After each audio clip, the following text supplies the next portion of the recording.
ቤተሰቦቼ ዛሬ ይዤላችሁ የመጣሁት ቪዲዮ ድመት ያለበት ቤት የምትሰሩ፣ ውሻ ያለበት ቤት የምትሰሩ፣ የተለያዩ እንስሳቶች ያሉበት ቤት የምትሰሩ የማዳም ቅመሞች ነው ማለት ነው። እኔ እንደዚህ አይነት ጉድ እንዳለም አላውቅም ነበረ። እኔ እግዚአብሔር ይመስገን እንስሳ ያለበት ቤት አልሰራም። እና ቤተሰቦቼ እንግዲህ ዛሬ ይዤ የመጣሁት ቪዲዮ ያስቃችኋልም ያስገርማችኋልም ማለት ነው። ግን በነገራችን ላይ በጣም ጥንቃቄ አድርጉ። እንስሳዎች ወይም ደግሞ የተለያዩ ውሻዎች፣ ድመቶች የራሳቸው የሆነ በሽታ አላቸው እና እንግዲህ ቀንጨብ አድርጌ ያስገባላችኋለሁ። እኔ ገርሞኛል፣ ምክንያቱም አዲስ ነኝ። እኔ እንስሳ ያለበት ቤት አይደለሁም። ግን ያላችሁ ሰዎች እንስሳ ያለበት ቤት የምትሰሩ የማዳም ቅመሞች በጣም ጥንቃቄ አድርጉ። ምክንያቱም የራሳቸው የሆነ ሽታ አላቸው፣ የራሳቸው የሆነ በሽታ ስላላቸው በገንዘብ የማይድን በሽታ ይዛችሁ እንዳትሄዱ ኢትዮጵያ ጥንቃቄ ማድረግ አለባችሁ። እና ውድ ቤተሰቦቼ ቀንጨባ አድርጌ ያስገባላችኋለሁ። ሰላም ውድና የተከበራችሁ የሀገሬቱ ቤተሰቦች እንዴት ናችሁ? ያለው እግዚአብሔር ይመስገን። ሁላችሁም በያላችሁበት የፈጣሪ ሰላም ብዝት ይበልላችሁ፣ ብዝት ይበልልን። ውድ ቤተሰቦች ዛሬም እናንተን ያስተምራል ባልኩት በአዲስ ቪዲዮ መጥቻለሁ። የዛሬው ቪዲዮ ኮሜዲም በሉት ብቻ ግን ያስቃችኋልም። እኔ አይቼ ስለማላቅ ፈገጋስ ብሎኛል ማለት ነው። እና ቤተሰቦች ሀገሬ ዩቲዩብን ሰብስክራይብ፣ ላይክ፣ ሼር እያረጋችሁ አበረታቱኝ። አዲስ ዩቲዩብ ጀማሪ ስለሆንኩ እናንተ ሰብስክራይብም ሆነ ላይክ ስታደርጉት ለኔ ይጠቅመኛልና ቀለል አድርጋችሁ አትዩት። ፕሊዝ ሰብስክራይብ እያረጋችሁ ቪዲዮውን እስከ መጨረሻው እውልኝ ማለት ነው። አዲስ ጀማሪ ስለሆንኩ ታበረታቱኛላችሁ። ለኔ ደግሞ ጉልበትና ጥንካሬ ሆኖኝ እመጣለሁ ማለት ነው። እንግዲህ ቀንጨባ አድርጌ እንዳስገባውላችሁ እንስሳ ቤት፣ ውሻ ቤት የተለያዩ ያው እንግዲህ እኔ ሰምቻለሁ በቪዲዮ ማለት እንደዚህ ባይኔ በቪዲዮ አይቼ አላቅም እንጂ እንደዚህ ሲወራ ሰምቼ አውቃለሁኝ። ውሻ ያለበት ቤት እንደሚሰራ፣ ድመት ያለበት ቤት እንደሚሰራ፣ የተለያዩ እንስሳዎች ያሉበት ቤት እንደሚሰራ አውቃለሁ። እና እንደዚህ ባይኔ ግን በቪዲዮ አይቼ አላቅም። እኔ ቪዲዮውን ቀንጨብ አድርጌ ያስገባላችሁና ታያዋላችሁ ምን ውስጥ እንደገባ ማለት ነው። እንስሳው ምን ውስጥ እንደገባ። እንስሳ አይደለም እንዴ ነብር ነው መሰለኝ። እንደው ባልሳሳት በእውነት እናንተ አርሙኝ። ግን ነብር ነው የሚባለው ወይስ አንበሳ ነው የሚባለው? የምር እኔ ስቅ ያለው ሳየው ማለት ነው እዛ ድረስ እንዴት ገባ ብዬ ማለት ነው። እና ጥንቃቄ አድርጉ ቤተሰቦች። በጣም ከባድ ነው፣ በነገራችን ላይ በጣም ከባድ ነው። በእውነት ነው የምላችሁ። ምክንያቱም እንስሳ ማለት ብዙ ነገር አሉ። የራሳቸው የሆነ ነገር አላቸው። ብዙ ነገር ብቻ ብዙ የሚያከብደው ነገር አለና ጥንቃቄ አድርጉ። አሁን ቀንጨብ አድርጌ ላስገባላችሁ።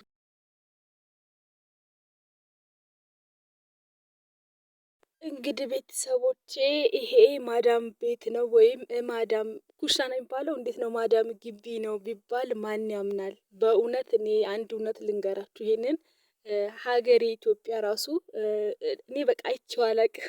በእውነት ነው የምላችሁ። እኔ ገና ማለት እንደዚህ በአካል አይቼው አላቅም።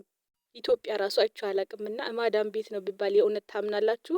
የእውነት ለማመን ይከብዳል። ብቻ ግን እግዚአብሔር ከእናንተ ጋር ይሁን። በእውነት ነው የምላችሁ። እኔ እግዚአብሔር ይመስገን እንደዚህ አይነት እንስሳ ምናምን በቃ እንስሳ ምናምን ነገር የለም። ድመት ራሱ በርቀት ነው የማየው። ድመት ራሱ በርቀት ነው የማየው ማለት ነው እንጂ እኔ ቤት የለም። እግዚአብሔር የተመሰገነ ይሁን። ግን በእውነት ጥንቃቄ አድርጉ። በእውነት ነው የምላችሁ። በተለይ ይሄ እንዴት ነው ውሻ የምታጥቡ፣ ድመት የምታጥቡ ብቻ ጥንቃቄ አድርጉ። ይሄ ማክስ አድርጉ፣ የእጅ ግላስ አድርጉ። በጣም ጥንቃቄ ማድረግ አለባችሁ። ምክንያቱም እንስሶች የተለያየ በሽታ አላቸው። የራሳቸው ማለት እኔ እንዴት በደንብ ማብራራት ባልችልም ግን የራሳቸው የሆነ በሽታ አላቸው እና ጥንቃቄ አድርጉ። በብር እንኳን መታከም ወይም ደግሞ መዳን የማንችለው በሽታ ነው ከእነሱ ላይ የምንወስደው እና የተለያዩ በሽታዎች ስላሉ ጥንቃቄ አድርጉ። የእውነት ትገረሙበታላችሁ፣ ፈገግ ትላላችሁም ብዬ ይዤላችሁ መጥቻለሁ። እውነት ሽንት ቤት እኮ ነው አይደል? ሽንት ቤት በባሊ ውስጥ ነው የገባው ማለት ነው። የእውነት እንደው ብዙ ነገር እኮ አለ፣ ብዙ ችግር እኮ አለ። እውነት ለመናገር እንደው ቢባላስ እንዴ! እውነት አረ በጣም ነው የሚያስፈራው። እኔ በጣም ነው የምፈራው በእውነት። ቤት ውስጥ ለዛውም እኮ ነው ሽንት ቤት ገብቶ ባሌ ውስጥ አይታችሁታል አይደለ? እኔማ በቃ ግራ ነው የገባኝ ምናምን ነገር ብዬ ነው ያየሁት ማለት ነው። እና በተለይ ደግሞ ይሄ ሲጸዳዱ ሽንታቸውን ሲሸኑ አራቸውን ሲያሉ ምናምን ብቻ አለ አይደለ? ያው እንስሳዎች ስለሆኑ እንትን አይሉምና እውነት በጣም ነው በጣም በሽታ ነው። ብቻ አላቅም። ስራም ያበዛሉ። ሶፋ ላይ ሊሸኑ ይችላሉ። አሁን ያጸዳችሁትን መልሰው ሊያቆሽሹ ይችላሉ። ብዙ ነገር ያደርጋሉ። በቃ በዛ ላይ ደግሞ ጸጉራቸው አሁን ለምሳሌ ድመት ከሆነች ወይም ውሻ ከሆነ ጸጉራቸው አሁን አጽድታችሁ አሁን መልሶ ሊነሰነስ ይችላል። ብቻ ብዙ ችግር አለ። ብቻ እንደው ብቻ እግዚአብሔር ትዕግስቱን ይስጣችሁ። ሌላው ደግሞ ይሄ ወክ አስደርጉ ምናምን ነገር ትባሉ ይሆናል። እኔ ወሬ ሰምቼ ነው በሚዲያ ማለት ነው። ብቻ በአጠቃላይ እንስሳ በኖሩ ማዳም ቤት እንስሳ መኖሩ ለእናንተ ስራ ያበዛል ብዬ ነው የማስበው። በዛ ላይ ስራ ማብዛቱ ብቻ ሳይሆን ደግሞ በሽታ የተለያየ በሽታ ይኖራል እና የእጅ ግላስ የሚባለውን ልበሱ። ይሄ ጓንት ማለት ነው በአማርኛ ጓንት ልበሱ።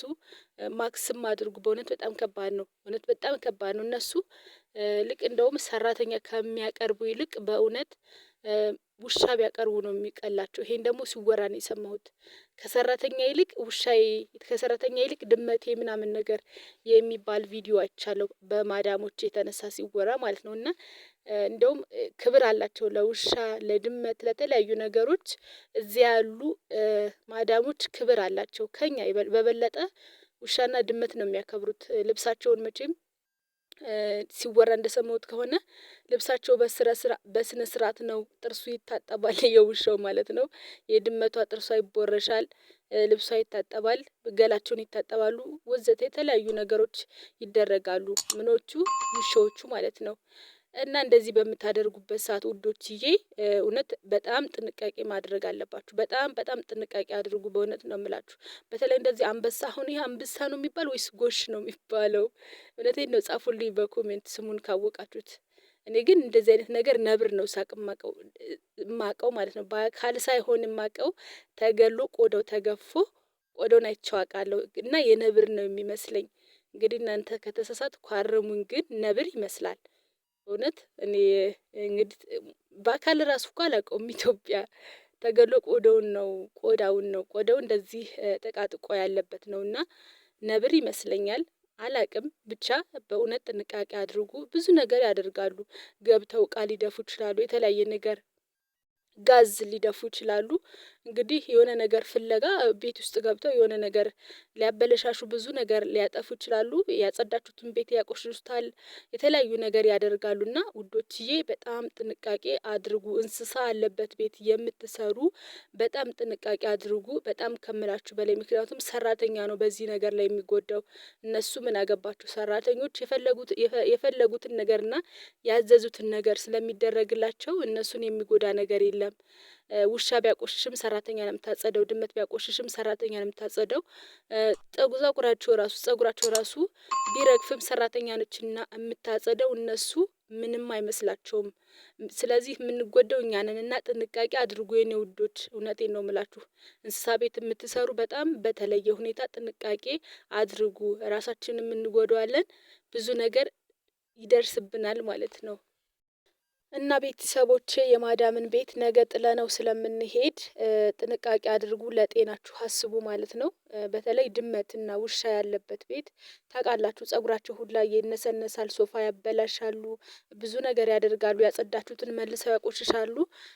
መጸዳጃ መሄድ ሊጠቀሙ ይችላሉ በየፈለጉበት ቦታ። እንግዲህ እግዚአብሔር ትዕግስቱን ይስጣችሁ ነው የምለው። ጥንቃቄ አድርጉ ለጤናችሁ ማለት ነው። ፈታም ዘናም ፈገግም እንዳላችሁበት ተስፋ አደርጋለሁ። ተስፋ አለኝ። ምክንያቱም ያስቃል። እንስሳ ስለሆኑ ማለት ነው። ያስቃል፣ በእውነት ያስቃል። እኔ አስቆኛል ሳየው። ክሊክ አድርጌ እስከምገባ ነበር የቸኮልኩት ማለት ነው። እና አስቆኛል። ውድ ቤተሰቦቼ እንዳልኳችሁ ነው። ጥንቃቄ አድርጉ።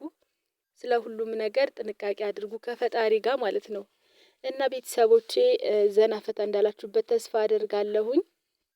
በነገራችን ላይ ከኛ ፊት ለፊት እዚህ ድመት አሉ። ከኛ ፊት ለፊት ማለት ነው። እና እንደዚህ መስኮት ለመስኮት እየታከኩ የሚመጡት እኛ ጋር ይመጣሉ። ግን ቤት ውስጥ አይደለም፣ በውጭ ነው የማያቸው። እና እኔም በሩቁ አያለሁ፣ ግን እኔ ቤት የሉም። እግዚአብሔር የተመሰገነ ይሁን። እናንተ ጥንቃቄ አድርጉ ሁላችሁም። እንግዲህ ጠቅማችኋል ብዬ ይሄንን ቪዲዮ ይዤ መጥቻለሁ። ሁላችሁም በያላችሁበት ሰላማችሁ በዘት ይበልልኝ። ቻው ቻው። መልካም ጊዜ ሁሉ